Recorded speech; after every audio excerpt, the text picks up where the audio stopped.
They found my Bible at 3:47 in the morning.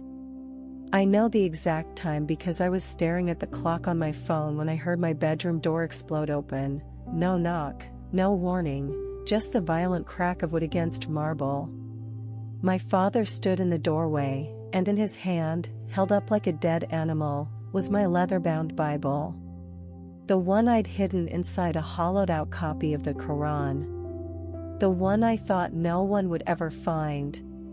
His face wasn't angry. That's what terrified me most. It was calm. Cold. Like he'd already decided I was dead. 40 days, he said in Arabic, his voice flat as a blade.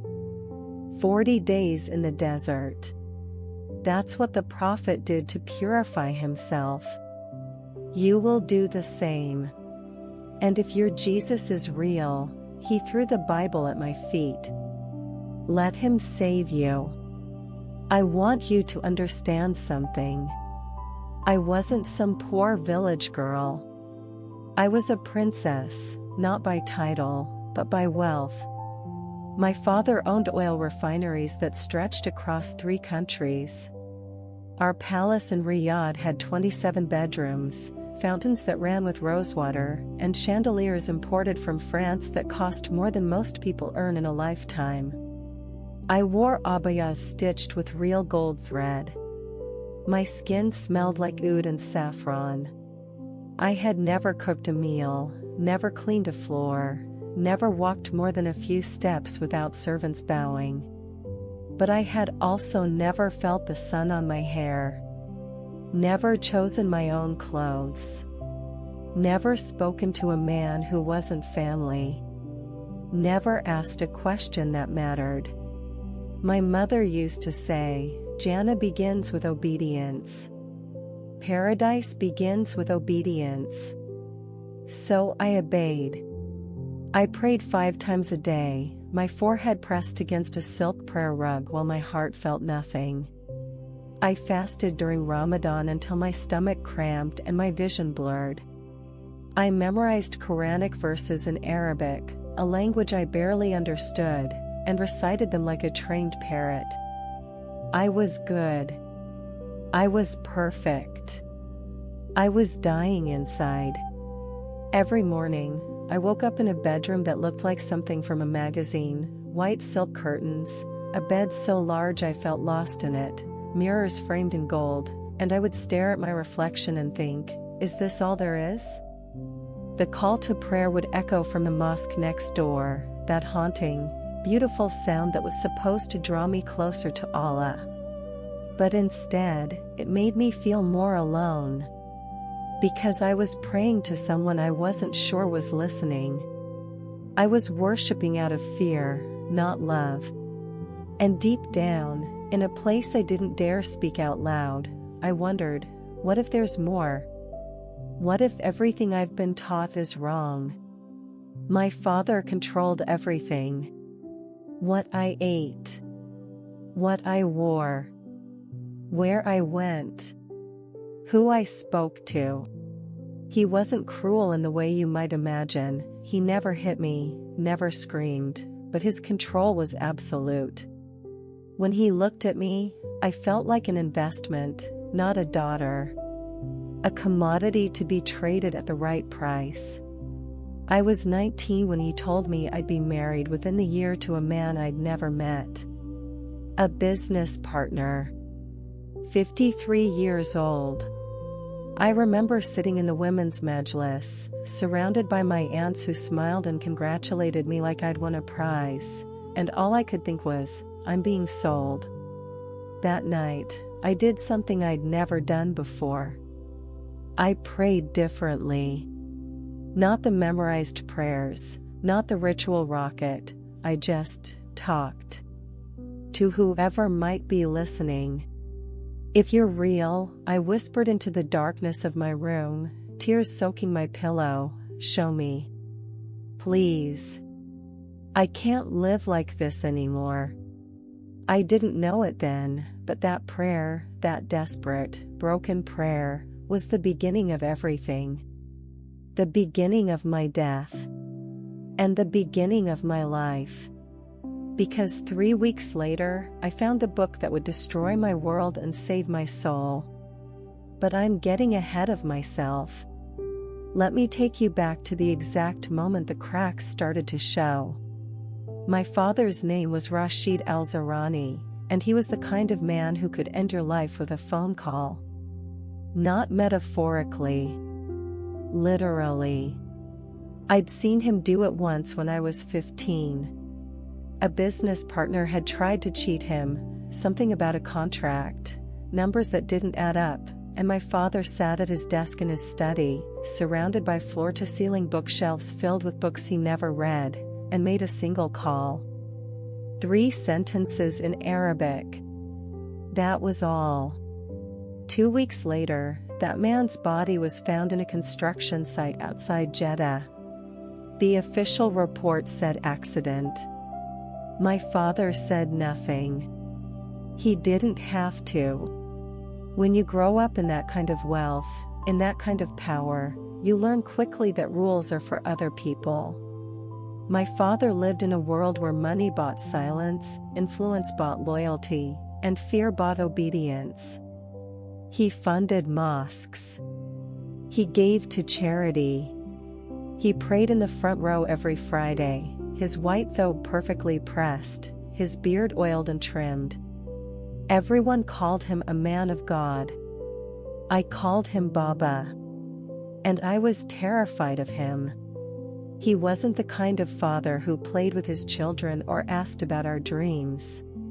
He was a sculptor, and we were his marble, shaped, chiseled, controlled until we looked exactly like what he wanted. My 3 brothers became extensions of his business empire. My sister and I became bargaining chips. Women, he told me once when I was 12, standing in his study after I'd asked why I couldn't go to university like my brothers, are the honor of the family. You are a reflection of me. Your purity, your obedience, your silence, these are what give you value. I never forgot those words. Your silence is your value. So I stayed silent. Even when my insides screamed. The announcement came on a Thursday evening, right after Maghrib prayer. The whole family was gathered in the formal sitting room, the one we only used for important occasions, and I knew immediately something was wrong. My mother sat with her hands folded in her lap, her eyes red like she'd been crying. My brothers looked uncomfortable. My sister Layla, who was 16, stared at the floor. My father stood at the head of the room like a king addressing his subjects. I have good news, he said, and his voice had that tone, the one that meant the decision was already made, the discussion was already over. Sheikh Omar Al Faisal has asked for your hand in marriage. The room tilted. I felt like I'd been pushed off a building. Sheikh Omar. I'd seen him exactly twice in my life. Once at a business dinner where he'd stared at me like I was dessert. Once at our home, sitting across from my father, laughing too loud at jokes that weren't funny. He had gray in his beard. Deep lines around his eyes. 3 ex-wives and 7 children, one of them older than me. He's a respected man, my father continued, looking at me like he was discussing a car he was selling. Wealthy. Connected to the royal family. This union will strengthen our family's position. The mahr he's offering is generous. The wedding will be in 6 months. 6 months. I had 6 months of freedom left. I opened my mouth. Closed it. Every instinct told me to stay silent, to be the good daughter, to accept my fate like Layla would have to accept hers eventually. But something inside me, something new and raw and desperate, broke through. I don't want to marry him. The words hung in the air like smoke. My mother gasped. My brothers exchanged glances. My father's expression didn't change, but his eyes went dead. That's when I knew I'd crossed a line that couldn't be uncrossed. "What you want," he said slowly, each word sharp as glass, "is irrelevant. I don't even know him, Baba. He's older than you. He's..." Enough. One word. That's all it took. The command in his voice made me flinch. "You will marry Sheikh Omar. You will be grateful for this opportunity. You will stop this foolish, childish rebellion. Do you understand me?" I looked at my mother, begging her with my eyes to say something, anything. She wouldn't even look at me. "Do you understand me?" My father's voice was ice. "Yes, Baba," I whispered. Because what else could I say? He nodded, satisfied. "The contracts will be signed next week. You will not embarrass me. You will not embarrass this family. Your wedding will be perfect, and you will be the obedient wife Sheikh Omar deserves." That night, after everyone had gone to bed, I locked myself in my bathroom, the only place in that entire palace where I had privacy, and I sobbed so hard I threw up. I stared at my face in the mirror, at the girl who looked like me but felt like a stranger, and I thought, this is my life. 19 years old, and my life is already over. I thought about running away. But where would I go? I had no money of my own. No passport, my father kept it locked in his safe. No friends outside the family compound. No skills. I'd been raised in a golden cage, and I didn't even know how to open the door. I thought about killing myself. I'm not proud of that, but it's the truth. I stood there looking at my reflection and thought, what if I just didn't wake up tomorrow? But I was too afraid. Of pain. Of hell. Of what my father would say about me after I was gone. So instead, I prayed. I performed wudu, the ritual washing, my hands shaking as water ran over my skin. I laid out my prayer rug facing Mecca. I prostrated myself, forehead against the ground, and I begged Allah to save me. "Please," I whispered in Arabic. "Please, if you're there, if you care, change my father's mind. Send me a sign. Help me. Please." Silence. Nothing but the sound of my own breathing and the distant hum of the air conditioning. I prayed all 5 daily prayers for 3 weeks straight. I fasted voluntarily. I read the Quran until my eyes burned. I did everything right, everything I'd been taught would make Allah listen. Nothing changed. The contracts were signed. The wedding date was set. My father brought home fabric samples for my wedding dress, red and gold, heavy with embroidery, and laid them out like he was planning a business merger. And that's when I realized something that shook me to my core.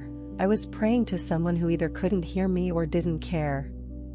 3 weeks after the engagement was announced, I did something I'd never done before. Something haram. Something that, if my father found out, could get me killed. I went looking for answers outside of Islam. And that's when everything changed. Have you ever screamed into a void and heard nothing back? Not even an echo. Just emptiness. That's what praying to Allah felt like in those weeks after my engagement. Like shouting into a well so deep, so dark, that my voice just disappeared. I became obsessed with being perfect. If Allah wasn't answering, I thought, maybe I wasn't good enough. Maybe I wasn't pure enough. Maybe my prayers weren't reaching him because I was doing something wrong. So I tried harder. I started waking up for tahajjud, the pre-dawn optional prayer, at 3 a.m., stumbling out of bed in the darkness when every part of my body ached for sleep. I'd perform wudu with freezing water, the cold biting into my skin like punishment, and I'd pray in the dark, whispering the same desperate requests over and over. Change my father's heart. Free me from this marriage. Show me you're there. Please. Please. Please. The sunrise would come. The call to far prayer would echo across the city. And nothing would change. I fasted Mondays and Thursdays, the sunnah fasts the Prophet recommended. My stomach would cramp and twist, my head would pound, my mouth would taste like copper, but I pushed through because I thought, maybe this is what it takes. Maybe I haven't suffered enough. During Ramadan that year, I fasted so zealously that I lost 8 kilos. My mother noticed, told me I was taking it too far, but I couldn't stop.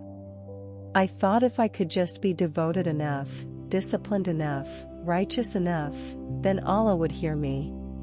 Then He would care. I prayed all 5 daily prayers in their exact times, never missing a single one. I made dua during the last third of the night, the time they say Allah descends to the lowest heaven to hear our prayers. I cried. I begged.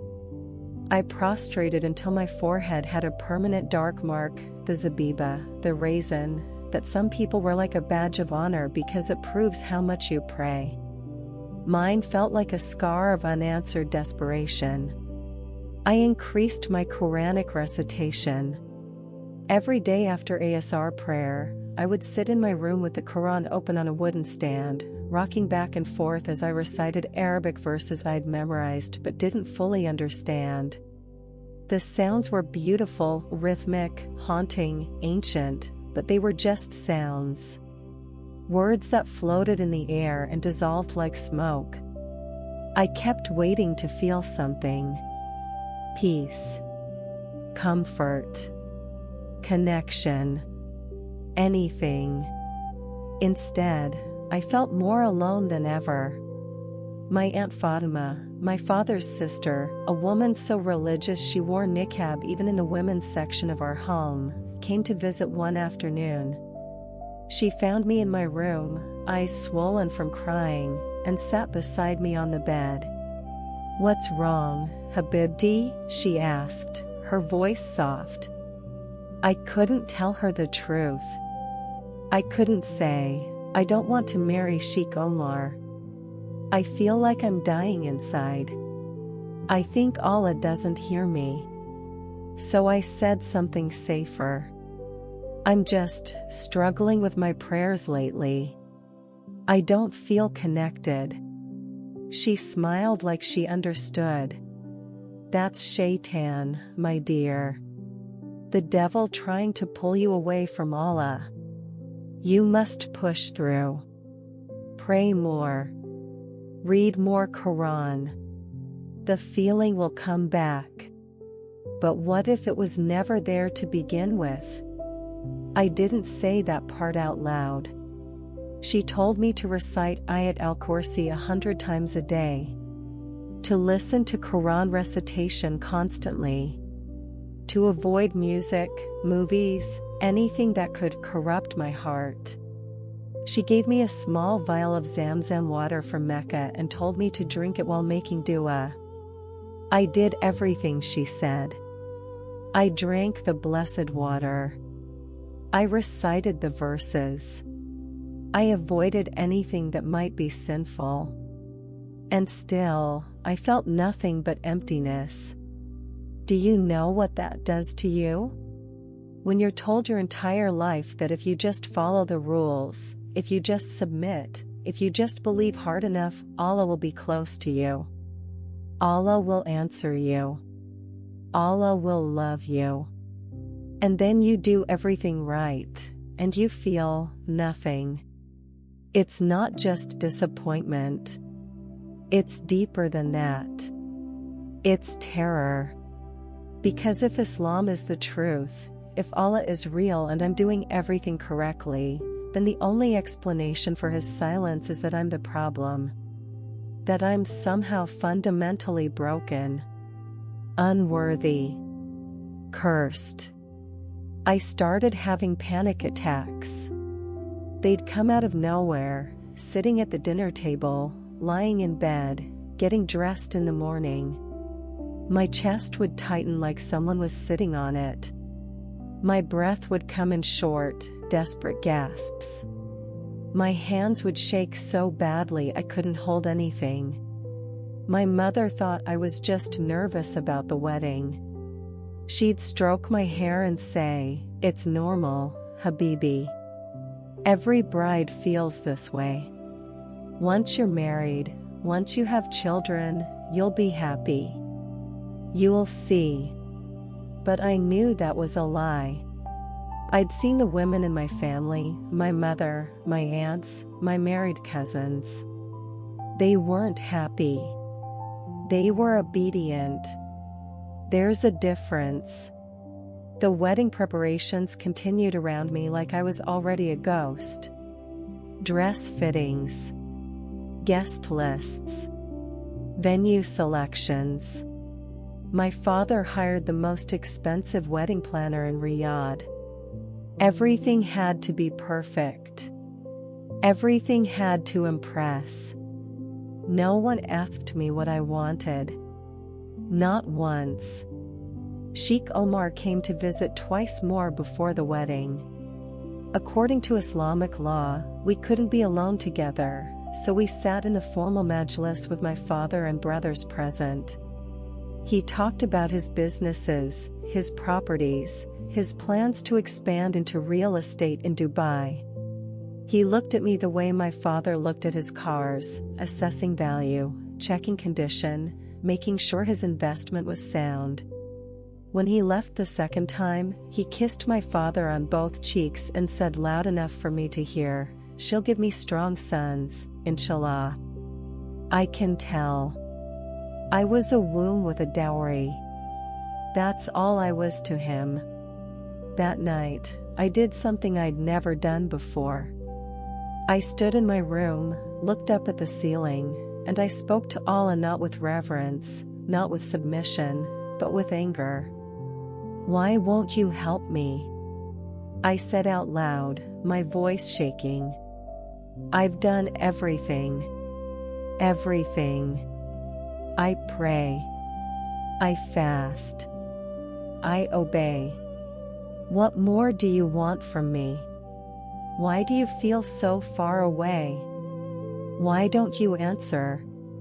The silence that followed was crushing. And in that silence, a thought entered my mind, dangerous, forbidden, terrifying. What if he's not there at all? I felt like I'd been struck by lightning. You don't think thoughts like that when you're raised Muslim. You don't question. You don't doubt. Doubt is from Shaitan. Doubt leads to hellfire. But the thought wouldn't leave. It sat in my chest like a stone, heavy and undeniable. I pulled out my phone, the one luxury my father allowed me because he could monitor it, and I did something that, if anyone found out, could get me beaten. Disowned. Killed. I typed into the search bar, "Why doesn't God answer prayers?" And for the first time in my life, I started reading things that weren't Islamic. Christian websites. Jewish forums. Atheist blogs. I was desperate. Drowning. Searching for any explanation that made sense. That's when I found a video.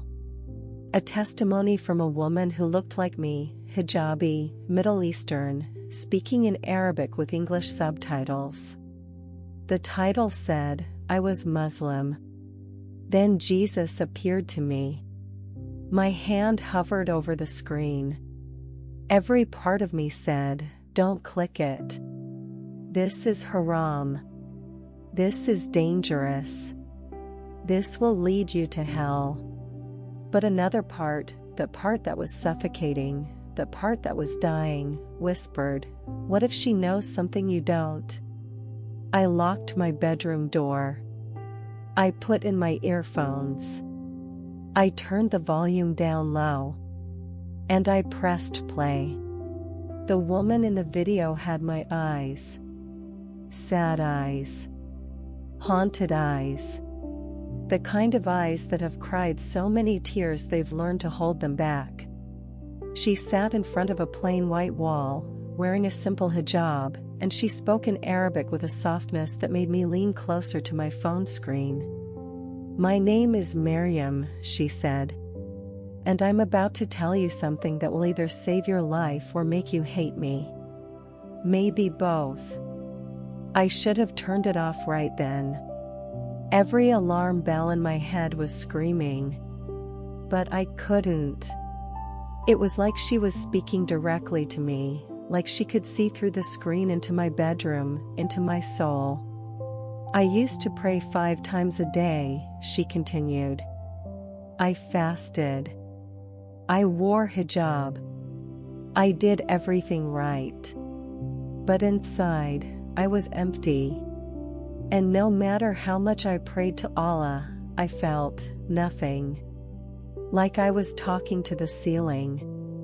My heart stopped." Those were my exact words.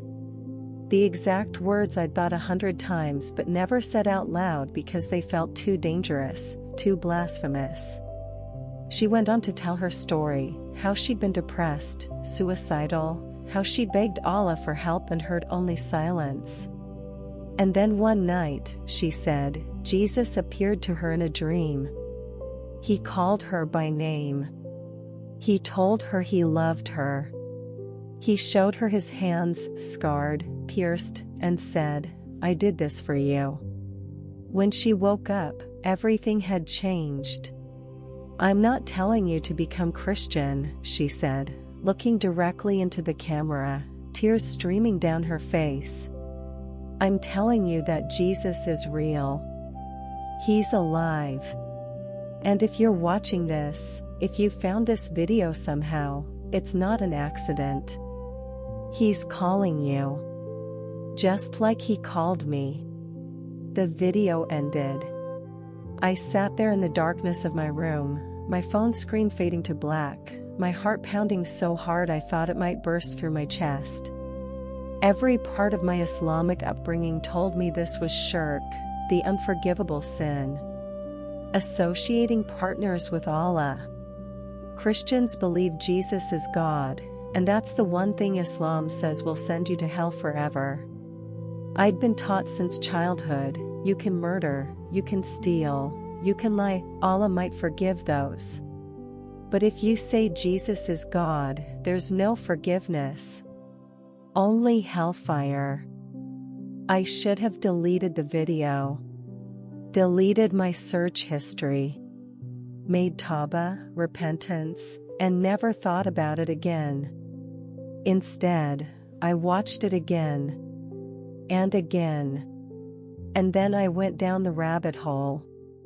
I started watching more testimonies. Muslim women who'd encountered Jesus. Muslim men who'd seen visions. People from Iran, Iraq, Egypt, Pakistan, Saudi Arabia, all saying the same thing, Jesus appeared to me. Jesus called me. Jesus saved me. There were too many of them. Thousands. They couldn't all be lying.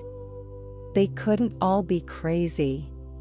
I found a website that offered a free Bible, a digital copy they could send to my email.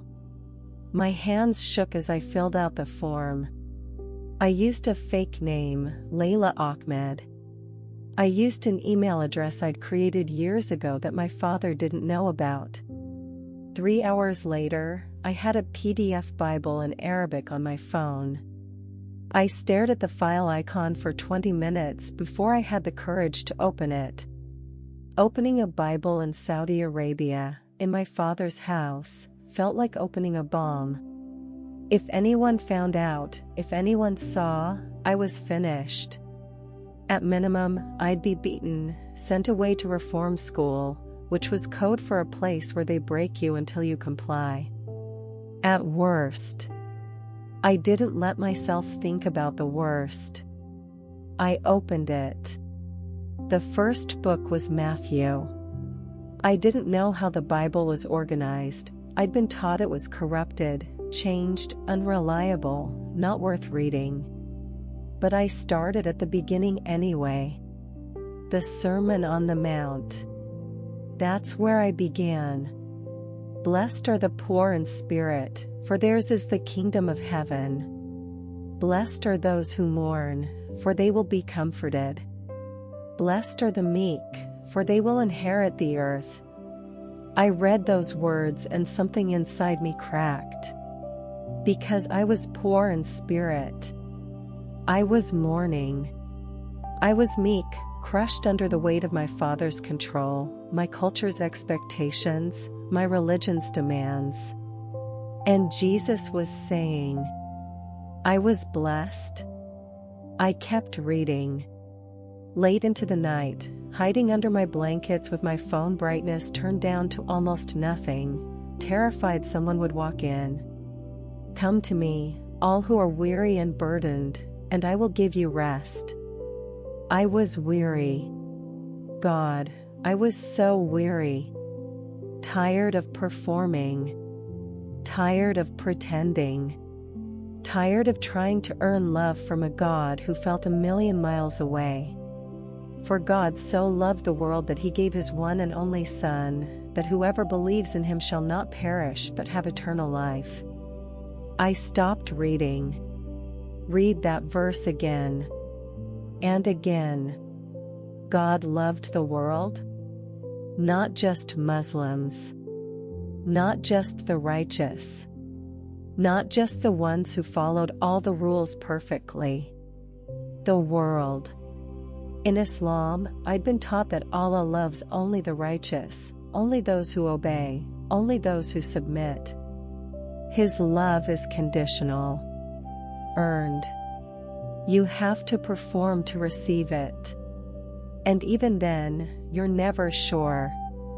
Even the most devout Muslims I knew lived in fear that maybe, possibly, they hadn't done enough. That on Judgment Day, their bad deeds would outweigh their good deeds, and they'd be thrown into hell anyway. But this said God loved the world so much that he sent his Son to die. To take the punishment.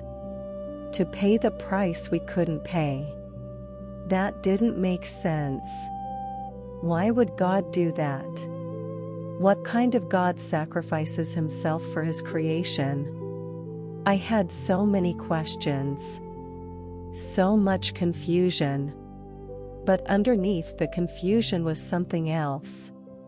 Something I hadn't felt in years. Hope. Over the next 3 weeks, I became addicted to that Bible. I read it every night after everyone went to sleep. I hid my phone under my pillow during the day. I cleared my browsing history obsessively.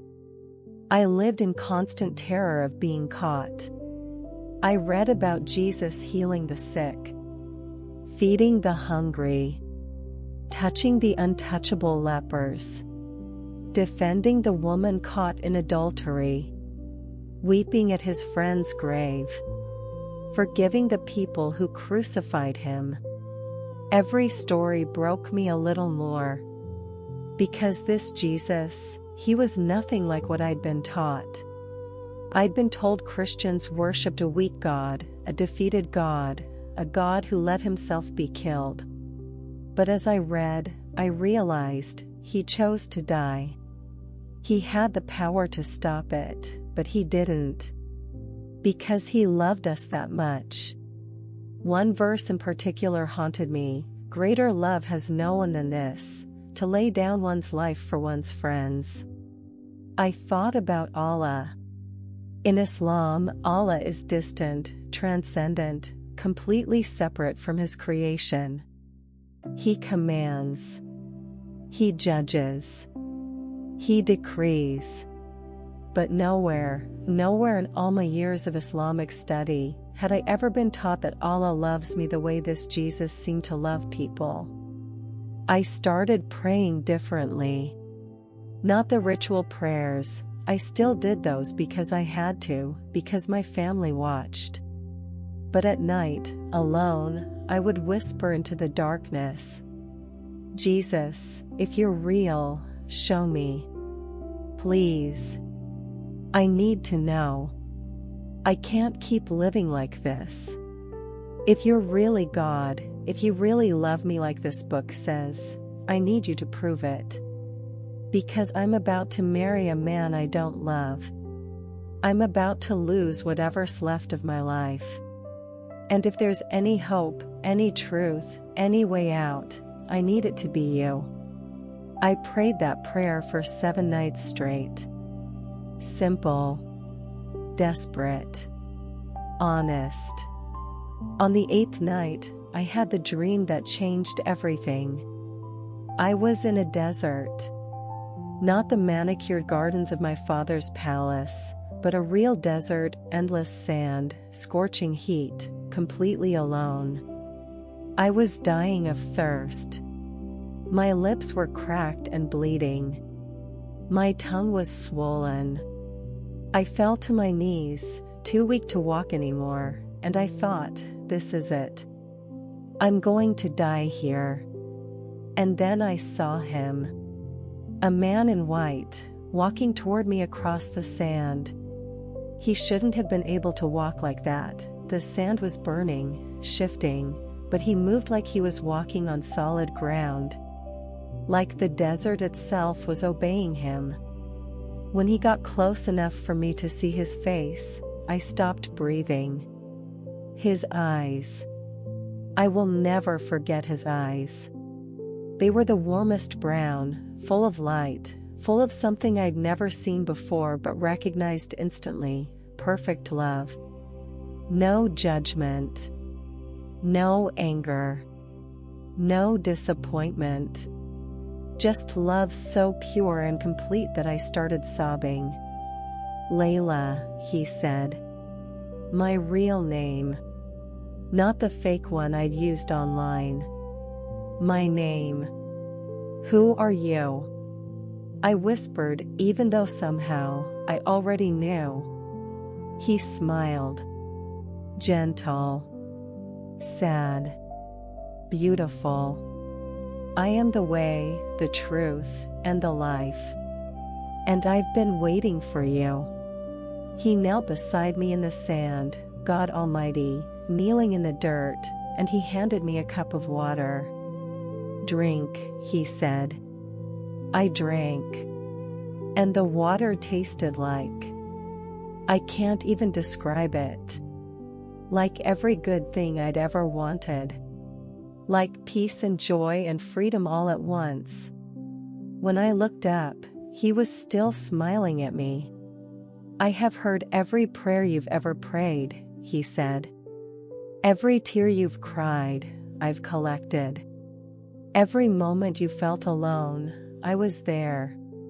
And I'm not going to let you go through this alone anymore.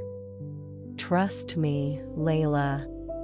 I'm about to do something in your life that will terrify you. But don't be afraid. I am with you. I woke up gasping, drenched in sweat, my heart racing like I'd run a marathon. The call to far prayer was echoing from the mosque outside. Dawn was breaking. But everything felt different. The air felt different. I felt different.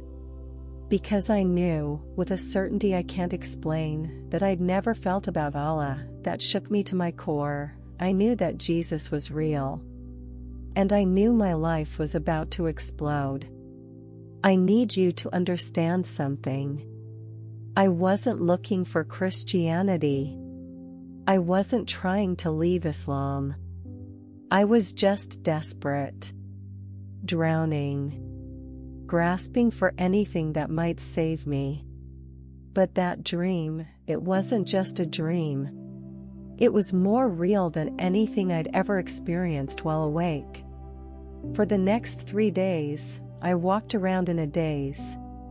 I went through the motions, prayers, meals, wedding planning meetings, but my mind was somewhere else. I kept replaying the dream over and over. His face. His voice. The way he'd said my name like he'd known me forever. Like I mattered. I tried to convince myself it was just my subconscious. Stress. Too much late-night Bible reading messing with my head. But I couldn't shake it. The dream felt more true than my actual life. I started testing it. I know that sounds crazy, but I had to know if Jesus was really communicating with me or if I was losing my mind. I prayed, not the Islamic way, not the formal ritualistic prayers, but the way I'd seen Christians pray in the videos. Just talking. Like he was in the room with me. Jesus, I whispered one night, sitting on my bathroom floor at 2 a.m. because it was the only place I could lock the door. If that dream was really you, if you're really calling me, I need another sign. Something undeniable.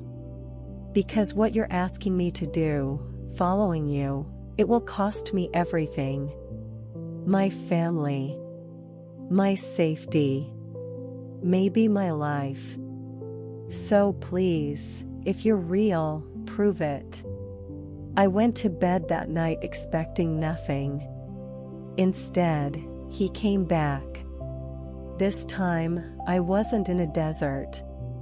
I was in my own room. But everything looked different, brighter, sharper, more vivid than reality. And standing at the foot of my bed was the same man in white. Jesus.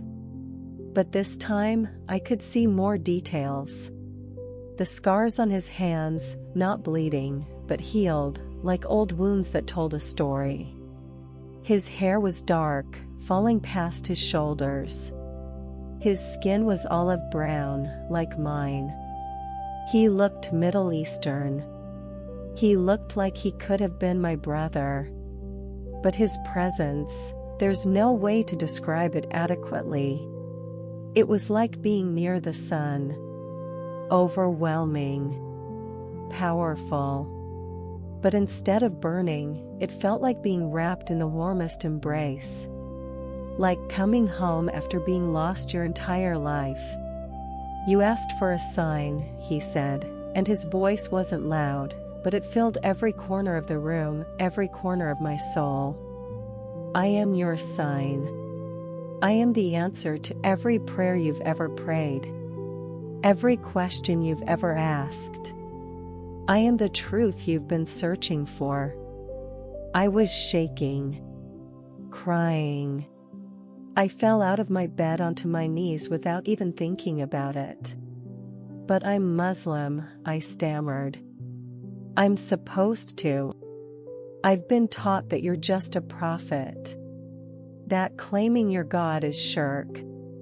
That I'll go to hell if I. Layla. He said my name, and it silenced every fear, every doubt, every argument. Who do you say that I am? It was the same question he'd asked his disciples in the Bible. I'd read it. And now he was asking me. I looked up at him. At those eyes full of impossible love. At the scars on his hands that he'd shown me deliberately, like he wanted me to understand what they meant. What they cost. And in that moment, every verse I'd read, every testimony I'd heard, every empty prayer I'd prayed to Allah, it all came together like pieces of a puzzle I hadn't known I was solving. You're the Son of God, I whispered. You're God. Saying those words out loud, even in a dream, felt like jumping off a cliff. In Islam, those words are the worst blasphemy imaginable. Unforgivable. Eternal hellfire. But when I said them, instead of condemnation, I felt freedom. Like chains I didn't know I was wearing suddenly shattered and fell away. Jesus smiled. Not the polite smile of social obligation. Not the cruel smile of someone who has power over you. But the smile of someone who's been waiting for you to come home, and you finally did. You were dead, he said gently. But now you're alive. You were blind, but now you see. You were a slave, but I'm making you free. He reached out his hand toward me. I could see the scar in his palm, a dark, round mark where the nail had gone through. And I understood. Really understood for the first time. He did that for me. He let them drive nails through his hands, through his feet. He let them beat him, mock him, kill him. Not because he was weak. Not because he was defeated. But because he loved me that much. Because that was the only way to pay the price for my sins. For my separation from God. Allah had never offered me anything like that. In Islam, you save yourself. You work. You perform. You hope your good deeds outweigh your bad deeds. You hope you've done enough. But Jesus was offering me something completely different. I've already done enough. For you. You don't have to earn this. You just have to receive it. What do? I asked, tears streaming down my face. How do I follow you? My wedding is in 3 months. My father will kill me if he finds out. I have nowhere to go. No money. No. Do you trust me? He interrupted gently. Such a simple question. Such an impossible question. I thought about everything I'd lose. My family. My wealth. My safety. The only life I'd ever known. If I said yes to Jesus, I was saying yes to persecution. Rejection. Maybe death. But then I looked at him again. At the God who became human. Who suffered and died because he loved me that much. Who was standing in my room at 2 a.m. asking me to trust him. Yes, I whispered.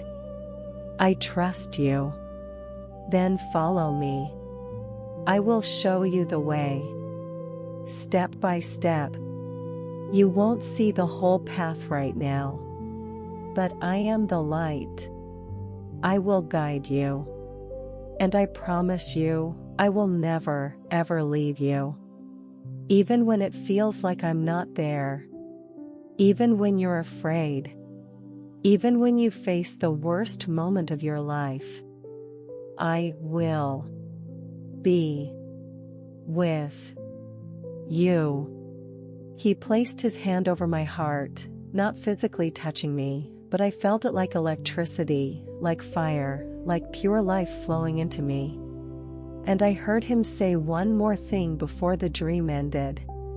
What's about to happen will require everything from you. Your father will find your Bible. He will rage. He will try to kill your faith. But I am going to perform a miracle that will be undeniable. And many will see it. Many will come to know me because of your testimony. This is why I chose you, Layla. Not because you're strong, but because I am strong in you. I woke up. Really woke up this time. It was 4:17 a.m.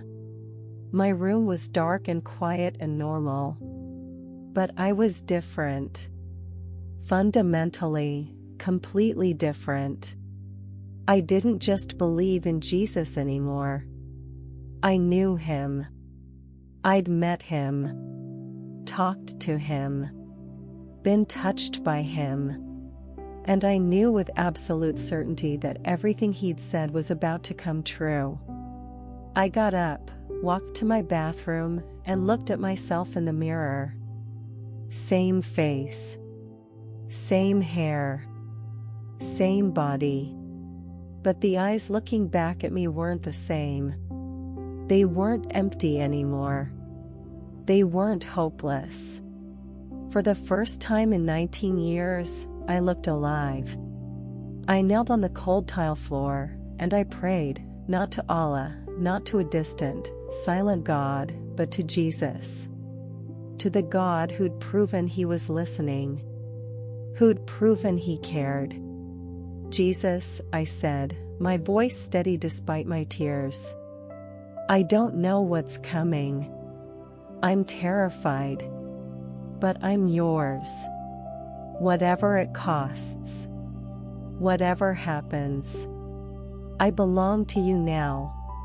And in the silence of that bathroom, in the early morning darkness, I felt him with me. Not audibly. Not visibly. But I felt his presence like warmth, like peace, like an anchor in the middle of a storm I knew was coming. I hid my phone with the Bible on it inside the hollowed-out Quran that night. I thought it was clever. Poetic, even. The false book hiding the true book. I didn't know that in 3 days, my father would find it. I didn't know that his rage would be so violent that my mother would scream for him to stop. I didn't know that he would drag me out of bed at 3:47 in the morning, Bible in hand, face cold as death, and pronounce my sentence. 40 days in the desert. No food. No water. No shelter. If your Jesus is real, let him save you. But Jesus knew. He'd already warned me. He'd already promised to be with me. And he was about to prove it in a way that would defy every natural law. In a way that would save my life. And in a way that would bring others to him through my story, including, maybe, you. They threw me in the back of my father's Land Cruiser at 4:30 in the morning, still in my nightgown, no shoes, no hijab, nothing. My mother stood in the doorway of our palace, her hand over her mouth, tears streaming down her face, but she didn't say a word. She couldn't. My father's authority was absolute. My brothers looked away. Only my sister Layla, sweet, 16-year-old Layla, tried to run after the car, screaming my name, until one of my brothers grabbed her and pulled her back inside. In the car, it was just me, my father, and his driver, a man named Khalid who'd worked for our family for 15 years and had never once looked me in the eye. My father didn't speak. He sat in the front passenger seat, his back straight, his jaw clenched, staring ahead like I wasn't even there. The Bible sat on the dashboard. My Bible. The evidence of my betrayal. We drove for 2 hours into the Rub al Khali, the empty quarter. The largest sand desert in the world. People die out there every year. Travelers. Nomads. People with supplies and experience. I had nothing. As the sun started to rise, painting the dunes blood orange and gold, my father finally spoke. "You have disgraced this family," he said, his voice flat and cold. "You have committed the worst sin. You have chosen a false god over Allah. You have spit on everything I've taught you. Everything I've built. Everything we are." He turned to look at me then, and I saw something in his eyes I'd never seen before, not just anger, but genuine hatred. Like I'd stopped being his daughter and become something else. Something disgusting. So now we will see, he continued. We will see if your Jesus, this weak, dead prophet you've chosen to worship, will save you. You will stay in this desert for 40 days. No food. No water. No shelter. Just you and your God. If he is real, he will provide for you. If he is not, he paused. Then you will die. And I will tell everyone you ran away. Eloped with some man. Brought shame on our family and disappeared.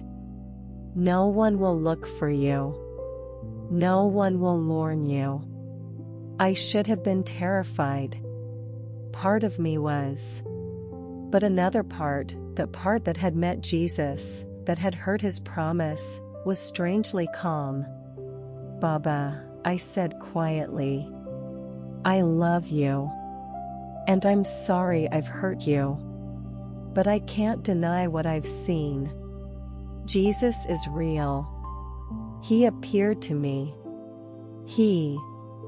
Shut your mouth, he snapped. I don't want to hear that name again. The car stopped. We were in the middle of absolute nowhere. Sand in every direction. No roads. No landmarks. Just emptiness. Khalid opened my door. My father stepped out and walked around to face me. Get out. I climbed out of the car, my bare feet sinking into sand that was already hot even though the sun had barely risen. My father reached into the car and grabbed the Bible. He held it up like it was contaminated. Take it, he said. Take your false book. Let's see if it sustains you. He threw it at my feet. The pages fluttered open in the wind. 40 days, he repeated. If you survive, if you come back, if you renounce this insanity, maybe, I will let you live. But you will marry Sheikh Omar.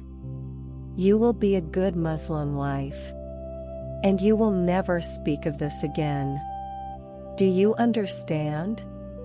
I looked at him. At the man who'd raised me, controlled me, who was now sentencing me to death. I understand, I said. But I won't renounce him. Even if I die out here. Because Jesus is worth dying for. His face went dark red. For a moment, I thought he might hit me. Instead, he spit at my feet. Then die, he said. He got back in the car. Khalid wouldn't look at me. The engine started. And they drove away. I stood there, watching the Land Cruiser disappear over the dunes, leaving a trail of dust that slowly settled back into the sand. And then I was alone. Completely, utterly alone. The silence was deafening. No birds. No insects. No wind. Just sun and sand and emptiness. I picked up the Bible, brushed the sand off its cover, and I started to laugh. Not because anything was funny, but because the situation was so absurd, so impossible. I was a 19-year-old girl in a nightgown in the middle of the world's deadliest desert with no water, no food, no survival skills, and a book. Okay, Jesus, I said out loud, my voice swallowed by the vastness. You promised you'd be with me. You said you'd never leave me. I'm going to need you to prove that. Because I'm about to die out here. The sun climbed higher. The heat became unbearable. I tried to walk, but every direction looked the same.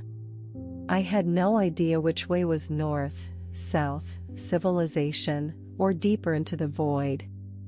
So I did the only thing I could think of. I sat down in the sand, opened the Bible, and I read Psalm 23. The Lord is my shepherd, I shall not want. He makes me lie down in green pastures. He leads me beside still waters. He restores my soul. I read it out loud, my voice cracking, my lips already drying out. Even though I walk through the valley of the shadow of death, I will fear no evil, for you are with me. The first day was agony. The sun was merciless. I had no shade. I tried to use my nightgown to cover my head, but it was thin cotton that did almost nothing. My skin started to burn. My mouth became so dry I couldn't swallow. I thought about trying to walk, to find help, but I knew that was suicide. Better to stay in one place. Conserve energy. I prayed. I read. I waited. Night fell, and the temperature dropped so fast I started shivering. Desert nights are freezing. I curled into a ball in the sand, clutching the Bible to my chest, and I cried. Jesus, please, I whispered. I need water. I need help. Please. I fell asleep praying. And I dreamed. Jesus was sitting next to me in the sand. Not glowing. Not dramatic. Just there. Like a friend. You're doing well, he said softly. I'm dying, I croaked. You're trusting, he corrected. That's all I ask. Keep trusting. What I'm about to do, people won't be able to deny it. They'll have to see me. Through you. When I woke up, the sun was rising again. Day 2. And sitting in the sand next to me, where there had been nothing the night before, was a clay water jug. I sat up so fast I got dizzy. I stared at it. Touched it. It was real. Cool to the touch. And when I tipped it, water, clean, fresh water, poured out. I drank. Oh God, I drank like I'd never tasted water before. It was cold and sweet and it felt like life pouring into me. I looked around. No footprints. No tire tracks. No explanation. Just a miracle. Thank you, I sobbed, holding the jug to my chest. Thank you, Jesus. Thank you. The water lasted 3 days. I rationed it carefully, drinking only when I absolutely had to. And on the morning of day 5, when the jug was empty, I woke up to find it full again. Food came the same way. On day 7, when I was so weak from hunger I could barely move, I woke up to find flatbread wrapped in cloth sitting beside me. Warm. Fresh. Impossible. I ate it weeping. This happened again and again. Water would run out, then refill. Food would appear when I was starving. Sometimes it was bread. Sometimes dates. Once, fish, cooked, seasoned, like someone had grilled it and brought it to me. But there was never anyone there. Just me and Jesus. The days blurred together. I lost track of time. I read the Bible cover to cover. I prayed constantly. I sang worship songs I'd heard in the Christian videos, songs I barely knew the words to, but I sang them anyway. And Jesus talked to me. Not always in dreams. Sometimes just in my spirit. A knowing. A peace. A presence. On day 23, a sandstorm hit. I thought it would kill me. The wind was so violent it ripped the Bible from my hands. I couldn't see. Couldn't breathe. Sand filled my mouth, my nose, my eyes. I curled into a ball and screamed, "Jesus, help me." And I felt arms around me.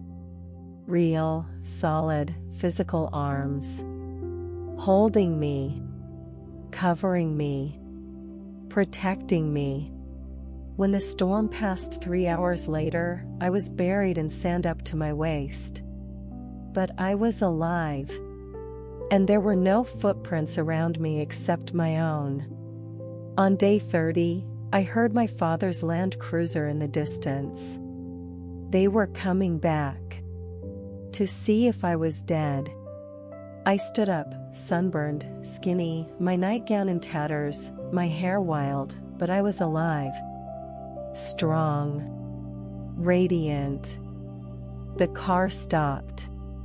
My father got out. His face went white.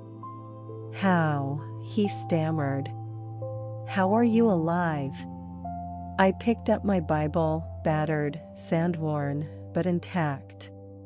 "Because he's real, Baba," I said, my voice steady and clear. "Jesus is real. He fed me. He gave me water. He protected me. Everything you said couldn't happen, happened. Because he's God. And he loves me." My father stared at me like I was a ghost. Khalid, the driver, was openly crying. "It's a trick," my father said, but his voice shook. "You found water. You had supplies hidden. Search the desert," I challenged him. "Look for supplies. Look for footprints. Look for any natural explanation. You won't find one. Because there isn't one. This was a miracle, Baba. And you were a witness." For the first time in my life, I saw my father at a loss for words. But I wasn't done. "I'm leaving," I said. "I'm going to follow Jesus wherever he leads me. You can't stop me anymore. Because the God you said was dead has proven he's alive. And I belong to him now." My father's face twisted with rage, but also something else. Fear. Because he'd seen what I'd seen. He couldn't deny it. "If you leave," he said quietly, "you are no longer my daughter. You are dead to this family. Do you understand?" "Yes," I said. "I understand." And I got in the car. Not as a prisoner this time, but as a free woman. The ride back to Riyadh was 3 hours of suffocating silence. My father sat rigid in the front seat, staring straight ahead like I was a ghost he refused to acknowledge. Khalid, the driver, kept glancing at me in the rearview mirror, his eyes wide with something between terror and wonder. He'd seen me thrown into the desert with nothing. And now I was sitting in the back seat, alive, holding a Bible, praising a God he'd been taught to reject. I could see the questions in his eyes. But he didn't dare ask them. Not with my father there. When we pulled up to the palace gates, my father finally spoke. "You will go to your room," he said, his voice like gravel. "You will not speak to anyone. Tomorrow, I will decide what to do with you." I could have argued. Could have refused. But Jesus whispered in my spirit, "Be wise. Trust me. One step at a time. So I nodded and went inside. My mother was waiting in the foyer. When she saw me, she gasped and covered her mouth. I must have looked like something from a nightmare, sunburned, skeletal, my nightgown torn and filthy, my hair matted with sand. "Layla," she breathed, reaching for me. But my father blocked her path. "Don't touch her," he said coldly. "She is not your daughter anymore. She is murtad. Apostate. That word.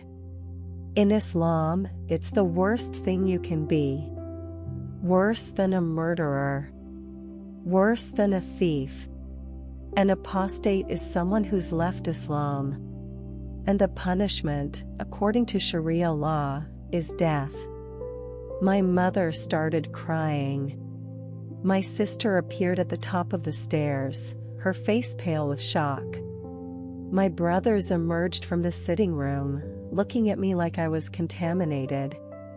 "Go to your room," my father repeated, his voice dangerously quiet. "Now." I climbed the stairs slowly, my legs weak, my body exhausted. Layla tried to approach me, but one look from my father stopped her in her tracks. I saw the tears streaming down her face as I passed. In my room, I locked the door, collapsed on my bed, and I sobbed. Not from regret. Not from fear. But from release. From the sheer overwhelming reality of what had just happened. Jesus had kept his promise.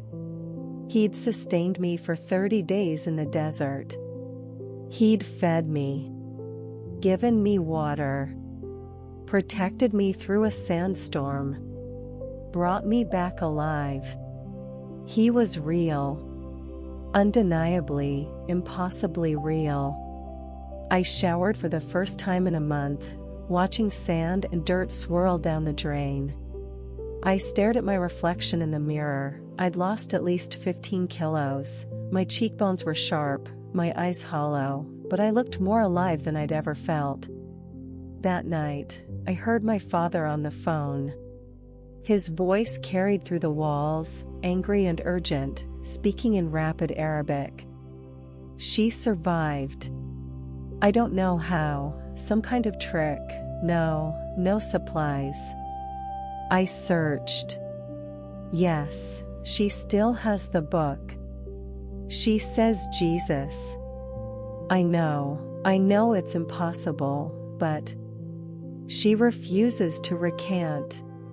What do you suggest I do?"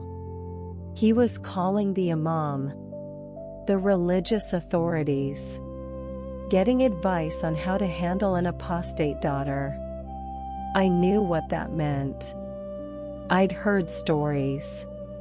Girls who'd left Islam, who'd been found dead in honor killings. Families who'd rather murder their daughters than let them bring shame. I should have been terrified.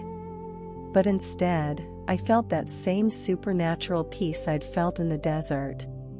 Jesus was with me. He hadn't brought me this far to abandon me now. Around midnight, I heard a soft knock on my door. Then Layla's whisper. "It's me. Let me in. Please." I unlocked the door. She slipped inside, eyes red from crying, and threw her arms around me. "I thought you were dead," she sobbed into my shoulder. "When they took you, I thought I'd never see you again. How are you alive? How did you survive?" I pulled back and looked at her, my baby sister, 16 years old, still believing everything her father taught her because she hadn't yet learned to question. "Jesus saved me," I said simply. Her eyes went wide. "Don't say that. If Baba hears you." "Layla, listen to me." I grabbed her hands. "Everything we've been taught is a lie. Allah didn't save me. He never answered my prayers. But Jesus appeared to me. He spoke to me. He fed me in the desert when I should have died. He gave me water. He protected me. I've seen him, Layla. I've met him. And he's real.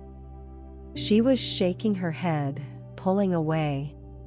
No, you're confused. You were in the sun too long.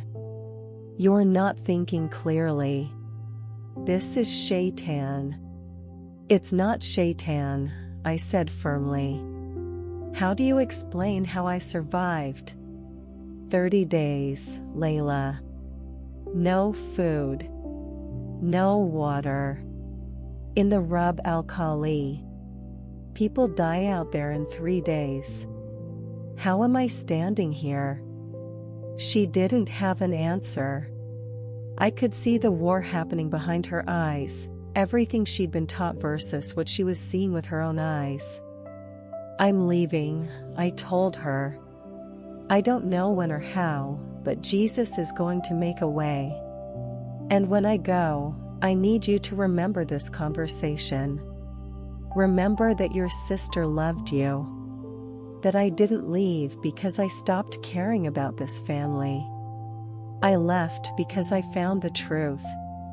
And someday, when you're ready, I pray you'll find him too. Tears streamed down her face. Where will you go? You have no money. No passport. Baba will find you. Jesus will provide, I said. Just like he provided in the desert. She looked at me like I'd lost my mind. Then she hugged me one more time and slipped out of my room, terrified of being caught. I didn't sleep that night. I prayed. I read my Bible. I waited. The next morning, my father summoned me to his study. He sat behind his massive desk, the imam from our mosque beside him, Sheikh Ibrahim, an old man with a long white beard and cold, judgmental eyes. Sit, my father commanded. I sat. Sheikh Ibrahim leaned forward, studying me like a specimen. Your father tells me you've rejected Islam. That you claim to follow Isa, Jesus, as God. Is this true? I took a breath. This was it. The moment of no return. If I said yes, there would be consequences. Serious ones. But I thought about Jesus on the cross. About what he'd endured for me. And I knew I couldn't deny him. Not after everything he'd done. Yes, I said clearly. It's true. Jesus is the Son of God. He died for my sins and rose from the dead. I've met him. He saved my life. And I belong to him now. The sheikh's face darkened. This is clear apostasy. Kufr of the highest degree.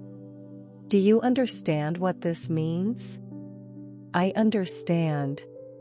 The punishment for apostasy is death, he continued coldly. But because you are young, because you may be confused, we are offering you a chance to repent. Recant this blasphemy. Return to Islam. Marry Sheikh Omar as planned. Resume your life. And Allah may forgive you. No, I said. My father's fist slammed on the desk. You stupid, foolish girl. Do you want to die? I've already died, I said calmly.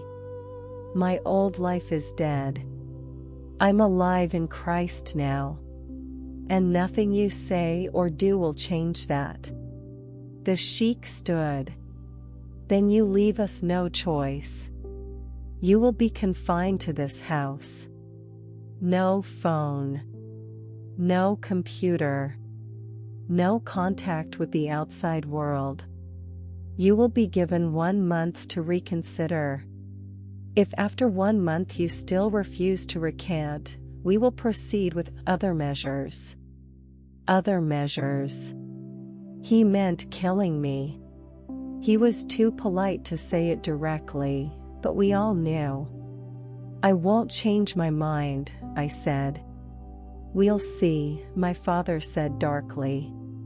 They locked me in my room. Literally. They removed my phone, my laptop, everything. They boarded up my window from the outside so I couldn't signal for help.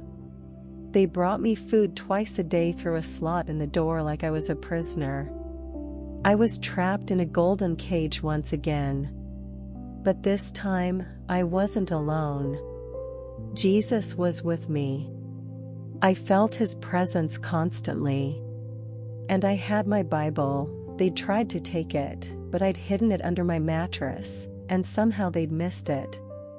For 2 weeks, I read and prayed and waited. And then, on a Tuesday afternoon, I heard a voice outside my window. Layla. It's me. Khalid. I rushed to the boarded window. Through a crack in the wood, I could see him, my father's driver, looking terrified. Khalid? What are you? I can't stop thinking about what I saw, he whispered urgently.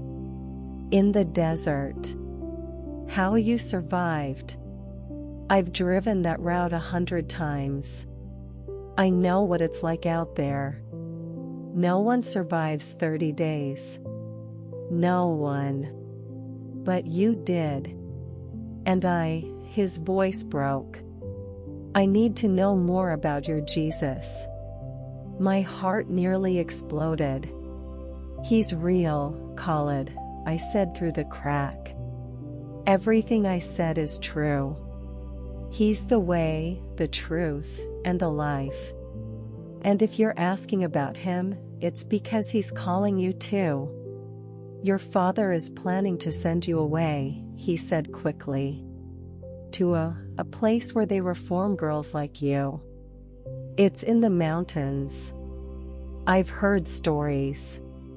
Girls go in and they don't come out the same.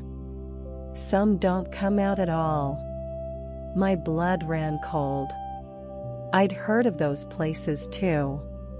Islamic rehabilitation centers where they break you, physically, psychologically, spiritually, until you conform. When? I asked. 3 days. Friday morning. 3 days. I had 3 days to escape. Can you help me? I asked desperately. He was quiet for a long moment. Then, I could lose my job. My family depends on this income. If your father finds out. I know, I said. I'm not asking you to risk everything for me.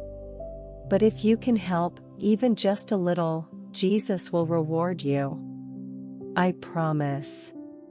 Another pause. Then, there's a ministry. Underground. They help converts escape. I have a number.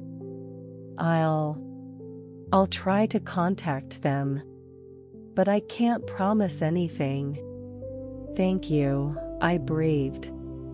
Thank you, Khalid. He disappeared.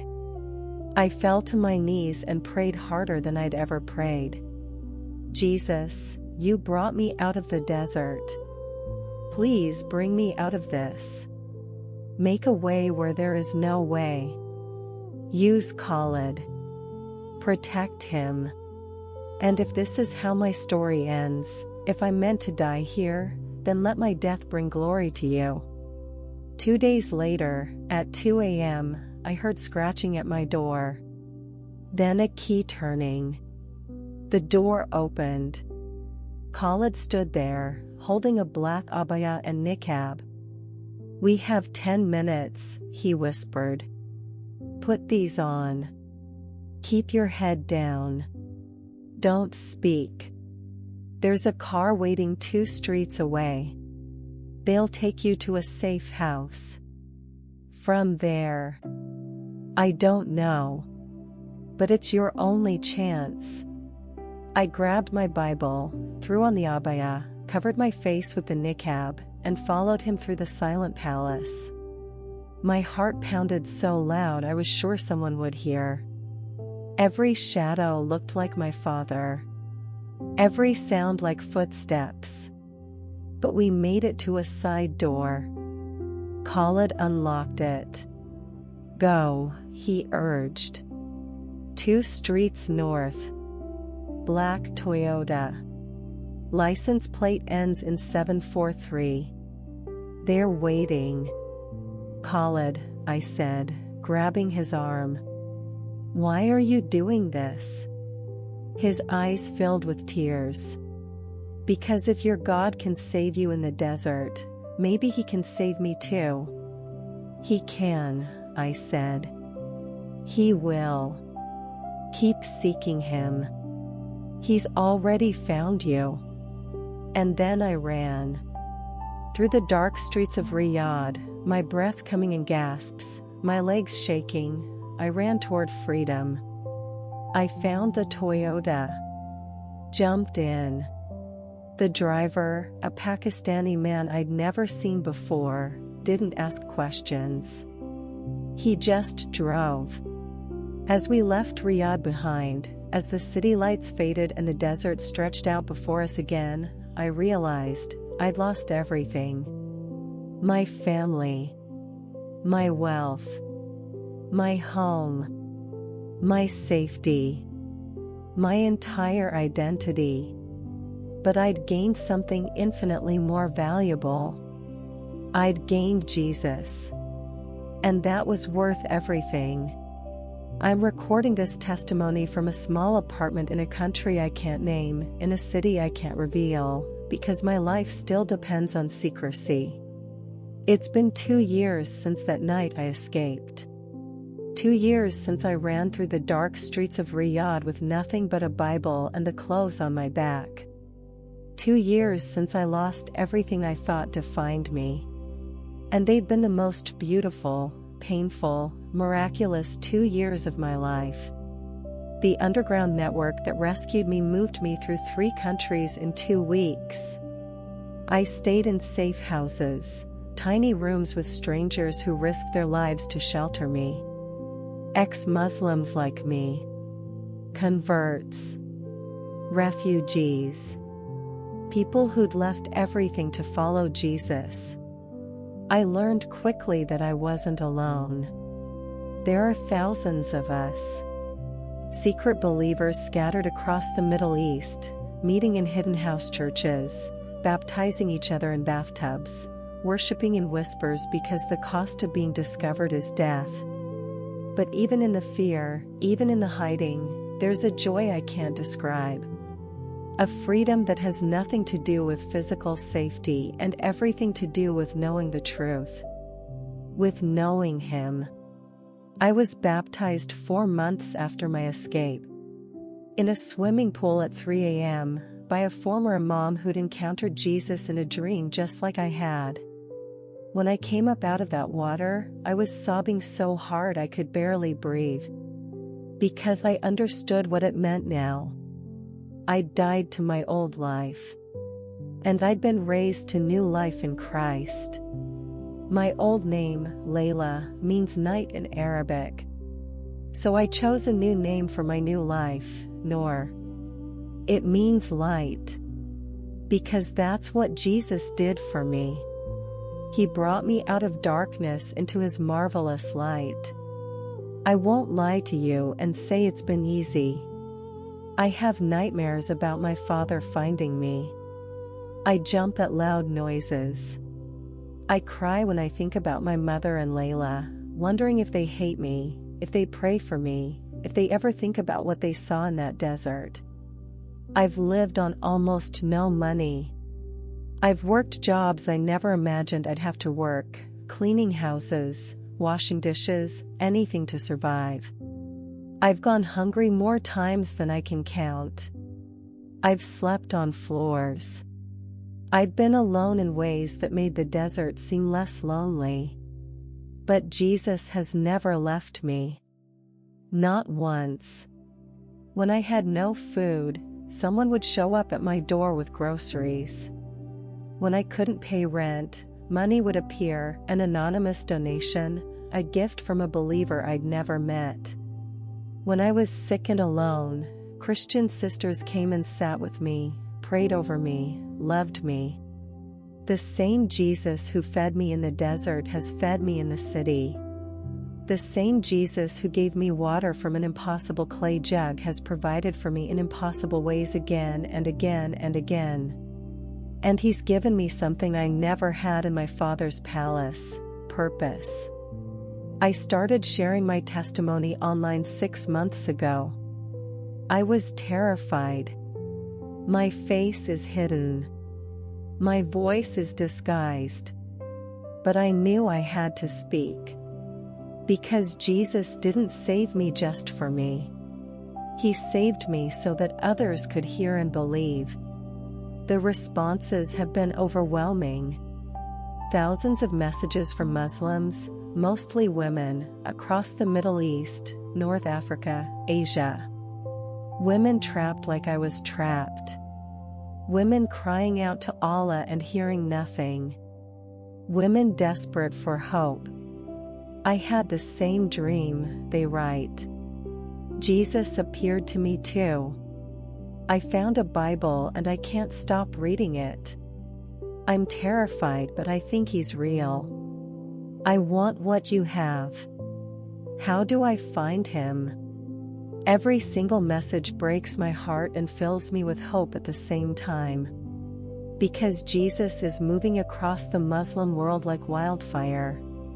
He's appearing in dreams by the millions. He's calling His lost sheep by name. And they're responding. I've seen Khalid's name in my messages. He didn't say it was him directly, but I recognized the details. He started reading the Bible. He's asking questions. Jesus is drawing him, just like He drew me.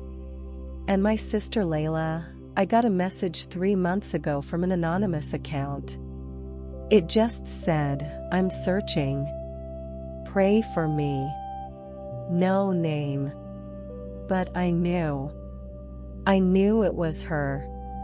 And I've been praying every single day that Jesus would reveal Himself to her the way He revealed Himself to me. So now I want to talk to you. Yes, you. The one watching this.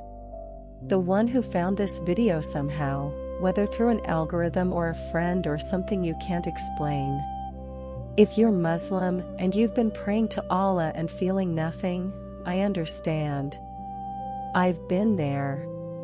I know the emptiness, the fear, the desperate hope that maybe if you just try harder, fast longer, pray more perfectly, He'll finally hear you.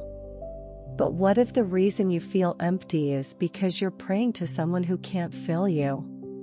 What if there's a God who's been calling your name, trying to get your attention, waiting for you to turn toward Him?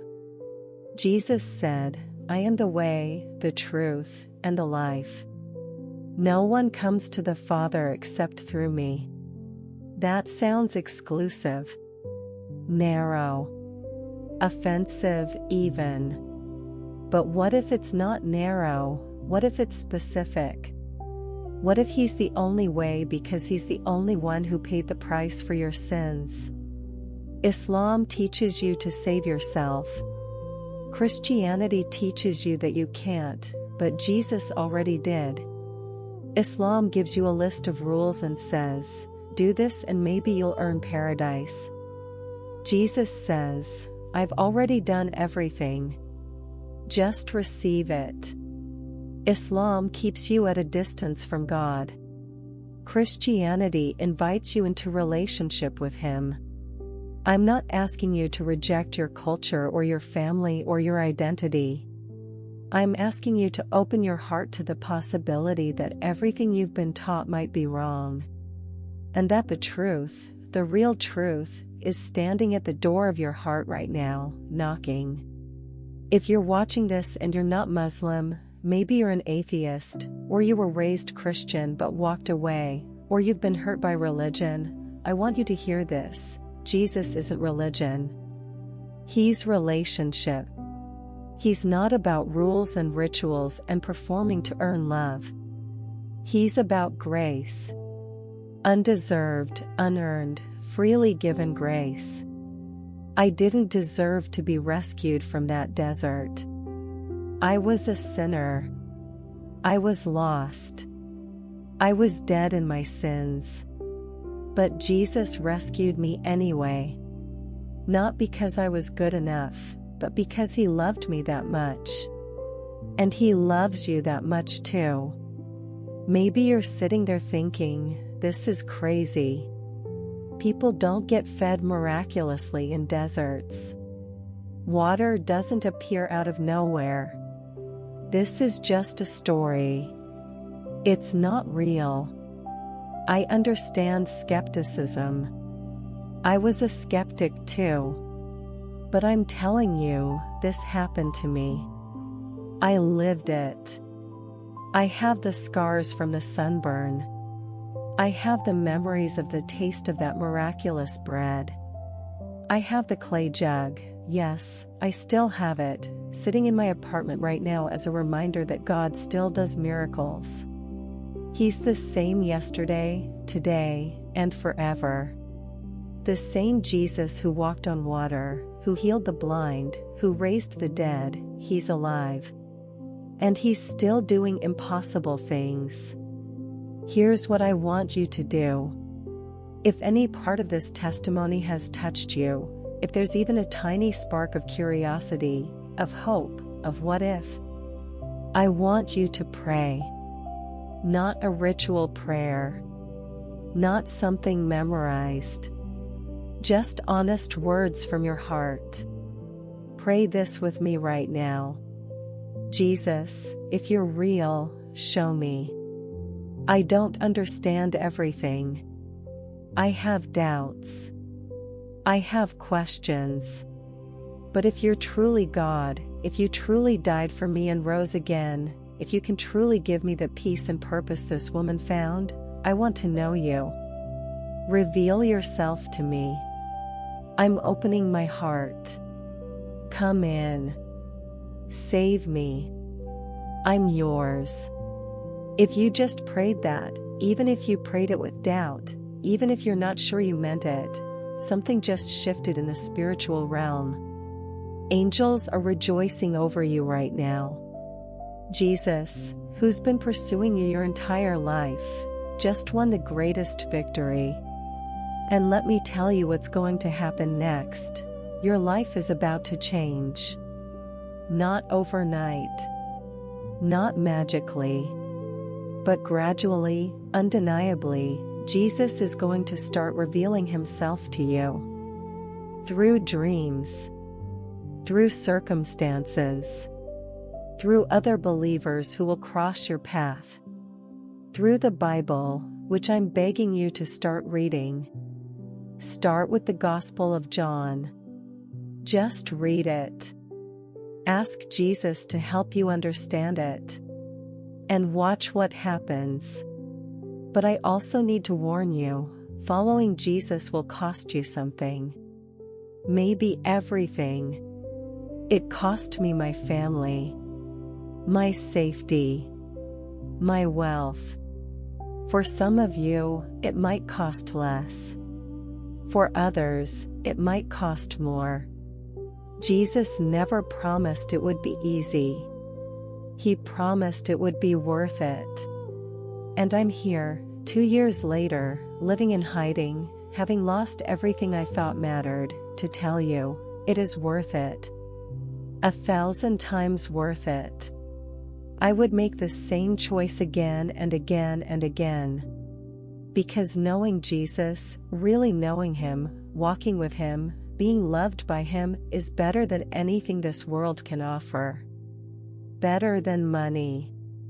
Better than comfort. Better than safety. Better than family approval. He is enough. When everything else is stripped away, He is enough. If you prayed that prayer, please don't do this alone. Find other believers. I know it's dangerous in some countries. I know it's risky. But we need each other. The body of Christ is a family. And you just became part of it. There are secret networks, underground churches, online communities. Reach out. Find us. We're here. We're praying for you. We're ready to help you take your next steps. And if you're already a Christian watching this, I have one request. Pray for the Muslim world. Pray for Saudi Arabia. Pray for the Middle East. Pray for the millions of women trapped like I was, desperate for hope, crying out to a God who can't hear them. Pray that Jesus would appear to them in dreams. That Bibles would find their way into their hands. That believers would be bold enough to share. That families would be saved. That entire communities would turn to Christ. Because it's happening. Right now. The fastest growing church in the world is in the Muslim world. Jesus is on the move. And we get to be part of it. My father wanted to destroy my faith. He threw me into a desert to die. But Jesus turned it into the greatest testimony of His power. What the enemy meant for evil, God used for good.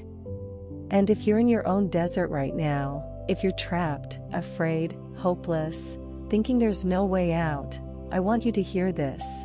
Jesus sees you. He knows your name. He hasn't forgotten you. The same God who fed me will feed you. The same God who rescued me will rescue you. The same God who gave me purpose will give you purpose. Don't give up. Don't stop seeking. Don't settle for the lie that this is all there is. There's more. So much more.